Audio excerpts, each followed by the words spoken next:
Pemirsa, pemerintah batalkan kenaikan uang kuliah tunggal atau UKT pada tahun ini, yaitu tahun 2024. Dengan demikian, UKT yang berlaku pada tahun 2024 ini di Universitas Negeri adalah UKT tahun 2023. Meskipun biaya UKT telah dikembalikan ke nominal semula, bukan berarti kekhawatiran mahasiswa telah usai. Sebab Permendikbud yang mengatur tentang iuran pengembangan institusi atau EIPI atau IP masih ada. Bergabung pada malam ini melalui sambungan daring dengan narasumber kami, Pak Edi Subhan, dosen Fakultas Ilmu Pendidikan dan Psikologi UNES. Selamat malam, Assalamualaikum Pak Edi, sehat selalu. Selamat malam, Waalaikumsalam. Ya, sedianya kami perlu tegaskan turut mengundang dari pihak Kemendikbud Ristek, Pak Abdul Haris, begitu ya, tapi belum bisa bergabung pada malam ini bersama Prime News. Pak Edi, kalau melihat dinamika yang terjadi, akhirnya batal, Anda melihatnya seperti apa kebijakan yang terkesan pelin-pelan ini?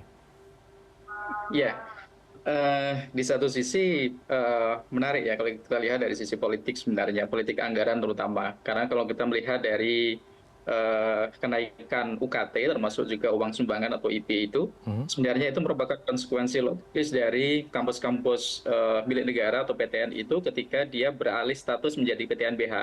Begitu ya. Karena ketika dia beralih status menjadi PTN BH, maka sebenarnya porsi anggaran dari pemerintah itu lewat bantuan operasional PTN BH itu sifatnya dia stagnan, hanya di kisaran angka 30% atau bahkan kurang dari itu.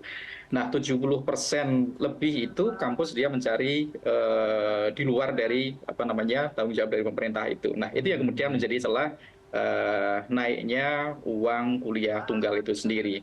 Nah, tapi kalau kita lihat di kemudian apa namanya banyak demo, banyak protes dari mahasiswa yang dia memperjuangkan adik-adiknya yang dia mau masuk ke kampus itu sangat wajar dan itu sangat heroik sekali dan kemudian akhirnya dibatalkan.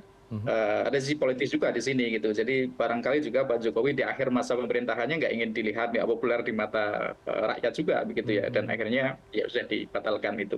Ini di satu sisi kemenangan bagi mahasiswa, kemenangan bagi pendidikan yang lebih pro rakyat. Terutama kalau kita lihat bahwa perguruan tinggi negeri itu kan sebenarnya di amanat konstitusi untuk mencerdaskan bangsa. Nah, di situ sebenarnya pemerintah sebagai representasi dari negara, dia investasi untuk dunia pendidikan sehingga lulusan nanti diharapkan akan bisa berkontribusi untuk bangsa Indonesia atau bahkan dunia begitu ya. Baik, Anda Gitu. menganggapnya sebagai kebijakan populis dari seorang Presiden Jokowi yang akan berakhir masa jabatannya segera nanti di Oktober begitu ya Mas Pak Edi ya. Pak Edi, kalau melihat kalau batal naik tahun ini bagaimana dengan tahun depan? Adakah potensi kenaikan juga atau tidak?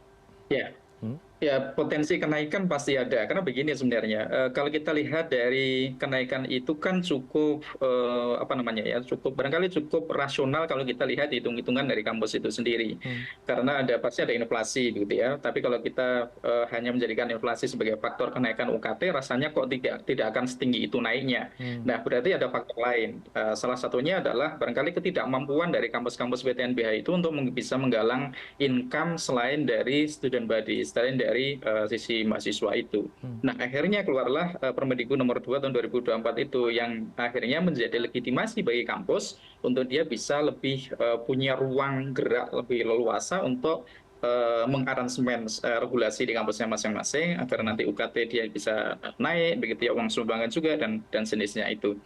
Nah, ketika ini kemudian dibatalkan, padahal kebutuhan kampus itu tetap ada dan pemerintah tidak memberikan subsidi, maka kan sebenarnya kampus tidak akan bisa berjalan dengan baik gitu ya. Dan Oke. kalau kita lihat di pemberitaan kemarin kan juga sama begitu. Jadi ini menunda saja.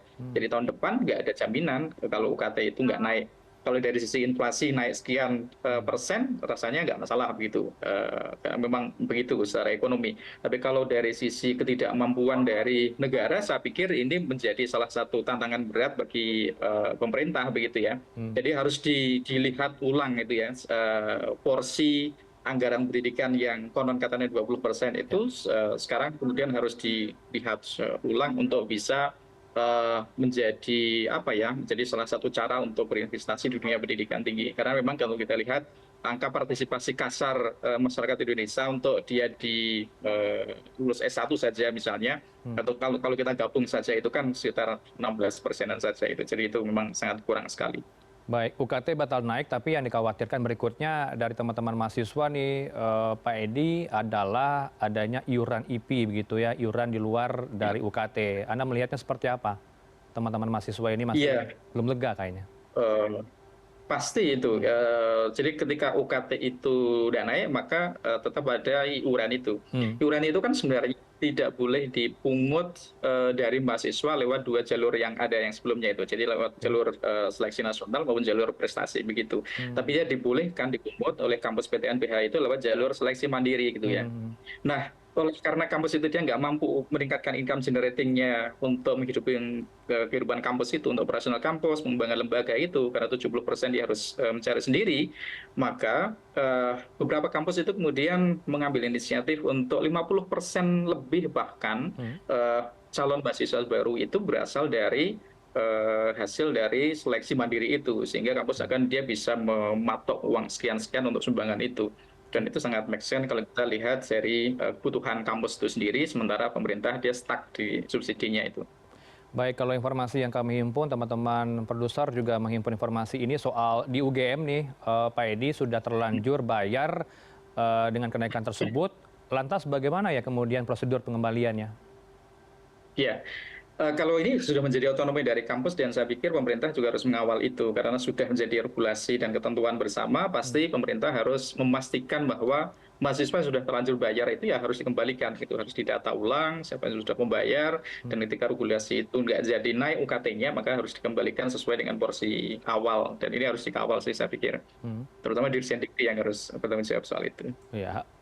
Oke, terakhir nih Pak Edi, kemudian apakah pembatalan kenaikan UKT ini juga akan berpengaruh terhadap beasiswa yang diterima oleh mahasiswa dan juga subsidi pendidikan, Pak Edi? Oke, Hmm. enggak ya, enggak akan punya pengaruh ke situ karena Oke. alokasi untuk beasiswa itu sudah ada sendiri, terutama KIP untuk kuliah itu sudah ada alokasi tersendiri begitu, Hmm. dan juga apa namanya alokasi-alokasi beasiswa yang lain. Jadi kenaikan atau tidak jadi naiknya dari UKT itu nggak akan berpengaruh ke situ. Justru Oke. akan menjadi apa namanya peluang bagi kalangan menengah, menengah bawah untuk dia bisa makin mengakses pendidikan tinggi. Terus kemudian dia kuliah, dia kompeten, dia lulus, dia bisa apa namanya berkontribusi untuk pertumbuhan ekonomi dan sejenisnya begitu. Atau pemerintah bisa membiarkan begitu saja mungkin ya tahun depan nggak tahu kalau UKT jadi naik misalnya, sehingga kalangan menengah ke bawah dia nggak bisa kuliah, kompetensinya menjadi berkurang dan akhirnya dia nggak punya kemampuan untuk bisa lepas dari jerat apa namanya kemiskinan, dia nggak bisa ikut turut kontribusi dalam pertumbuhan ekonomi. Nah, ini harus yang menjadi perhatian kita bersama sebenarnya. Baik, terima kasih untuk pandangannya Pak Edi Subhan, dosen Fakultas Ilmu Pendidikan dan Psikologi UNES. Sedianya kami juga tegaskan ya, mengundang dari Kemendikbudristek Pak Abdul Haris dan juga teman-teman media terutama ya, telah mengundang juga tentunya Pak Menteri Nadiem Makarim. Tapi nampaknya sulit sekali untuk hadir di sebuah dialog. Ini keluhan dari teman-teman media termasuk CNN Indonesia, Pak Edi Subhan. Terima kasih untuk Oh waktu iya, Anda. Assalamualaikum, selamat malam. Waalaikumsalam. Ya, terima kasih.